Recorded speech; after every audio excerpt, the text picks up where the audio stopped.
Comienzo del segundo bloque, lo recibimos a Carlos. ¿Cómo te va, Carlos? Buenas noches, Rubén. Te has venido con un auto de marca más que famoso por el lujo que han tenido la mayoría de los modelos que ha fabricado esta industria norteamericana. Es un Cadillac Cyclone. Contanos un poco, ¿qué es este auto que es tan raro, tan aerodinámico? Siguiendo con la sana costumbre de mostrar concept car, o sea, coches que se diseñan, se dan conocimiento al público en algunas exhibiciones automovilísticas, nada más que para que el público opine para futuras realizaciones de fábrica si agrada o no agrada ese concepto de esa línea. A ver si vale la pena que entre en producción. Hacerlo en producción, montarlo en cadena, en una palabra. Sí. Hemos presentado ya un Buick y otros coches más, pero como producto también de la General Motors vamos a presentar las imágenes de un Cadillac. En este momento estamos viendo la versión descafeinada del Cadillac. Digo descafeinada porque hubo una versión que fue la que se le presentó al público en Estados Unidos, donde la parte trasera, los guardabarros traseros, tenían unas enormes aletas hacia arriba, simulando las, digamos por así decirlo, el timón de un avión. ¿Por qué? Porque en aquellos años, estamos hablando de un coche de la década del 50, Estados Unidos vivía la euforia de lo que era la cohetería. Exactamente. Habían perfeccionado y estaban con ese delirio, claro, que los coches se tenían que parecer a un cohete. Delirio no, pero era lo que se veía venir, que la industria automotriz se estaba inclinando a la aerodinámica y a la ingeniería aeronáutica, ¿no? Sí, pero resulta de que era demasiado, y la prueba está que todos esos conceptos que hemos estado viendo y que seguiremos viendo, Dios mediante, no llegaron a concretarse porque el público dijo, como observación, como para tenerlo parado en la puerta de casa un fin de semana, como para chiche, perfecto, para coche, no. A mí me da la impresión que estos autos pueden haber fracasado porque de pronto, por lo que uno leía en los cómics en aquella época, nos hacíamos la idea que en el año 2000 íbamos a andar todos volando en platos voladores o en cohetes, y de pronto no fue así. Y los autos me da la impresión que estaban apuntando por ese lado. Nos adelantamos, en este caso, la ingeniería,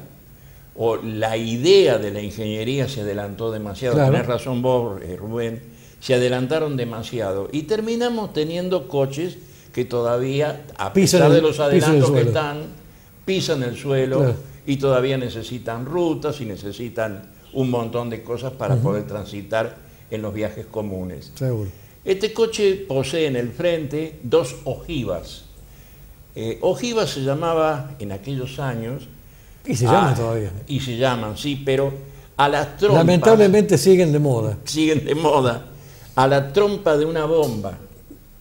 Entonces se llamaba la ojiva, una ojiva nuclear, y dentro de esa ojiva iba algo increíble, un radar. Ajá. ¿Para qué? Para que le avisara al conductor con cierta anticipación que en la ruta, en la parte adelante del coche, había un obstáculo, póngase un camión, un coche, algo que estaba en la misma línea recta de cómo avanzaba el coche. ¿Qué adelanto? ¿De qué año es este auto? 51. Mira, bueno, en el año 51 ya con un radar de ese tipo, ¿no? Sí. En la actualidad, hoy, algunos coches ya lo traen, pero se adelantaron mucho a la época, porque los conceptos de la electrónica en aquellos años eran no solamente caros, sino voluminosos, complicados. Claro. La prueba está que para llevar ese pequeño radar que le avisaba con una luz y con una chicharra en la cabina, necesitaba esas dos enormes ojivas adelante para poder chequear lo que iba 100 metros delante del coche. Ahora con un minúsculo elemento te avisan la marcha atrás. Con nada, con el tamaño más chico que de una cajita de fósforo, ya está midiendo los 360 grados de alrededor del coche. Como rareza, todo su complejo mecanismo en la parte mecánica, y digo complejo porque no tenía un motor de serie, tenía un motor potenciado con ciertos aditamentos de mecánica para potenciarlo aún más de cómo salía de la cadena de armado del motor. Tenía los caños de escape detrás de las ruedas delanteras. En las imágenes vamos a ver, en algunas tomas, que tomando la imagen de la rueda delantera, en la parte de abajo, sobre lo que vendría a ser el zócalo del guardabarro, la parte inferior, hay una pequeña abertura, ahí era el caño de escape. Razones de por qué habían trasladado el caño de escape, normalmente, que siempre pasa por debajo del coche, hasta el paragolpe, lo habían, digamos, desalojaban los gases tan adelante, no me explico. Honestamente no me doy una idea. También se ve en las imágenes la cabina. La cabina era totalmente de un material que hoy podríamos decir plástico. Eran los plásticos de aquellos años. ¿Fibra de vidrio, Rocío? No, todavía porque no. era transparente. Me río porque era transparente y lo que anunciaba fábrica era la visión perimetral y hacia arriba que se poseía dentro del coche cuando se manejaba. Pero el periodismo que lo utilizó en algunas exhibiciones que hicieron, dijo que era lo más parecido a un horno. Claro. Vos figúrate que no tenía protección para el sol, por lo tanto, la ventaja en verano no era nada cómodo. En verano no era cómodo. Por lo tanto, fábrica le había agregado un enorme compresor de aire acondicionado, no existía el compresor rotativo, claro, un enorme compresor de aire acondicionado para que cuando se transitara los días de sol, poder refrigerar el interior de este coche. Toda esa cabina, todo ese techo transparente no se plegaba. Se levantaba el baúl en el sentido contrario a la marcha, en vez de atrás para adelante, de adelante para atrás, y se sumergía adentro del baúl. Iba todo montado, entonces quedaba un Por eso el tamaño del baúl. Totalmente convertible. Claro. Otra de las rarezas que tenía era que sus puertas, al intentarlas abrir para subir o para descender, al accionar la manija, la puerta se retiraba 3 o 4 centímetros hacia afuera y luego se plegaba y se metía adentro del guardabarro delantero. Otra de las rarezas que tenía, que imitaba en cierta forma lo que muchos años después hizo BMW, con una puerta que se plegaba debajo del coche. Debajo del coche. Digo debajo del coche. Sí. Se metía por expresarlo de alguna manera. Por expresarlo de alguna forma.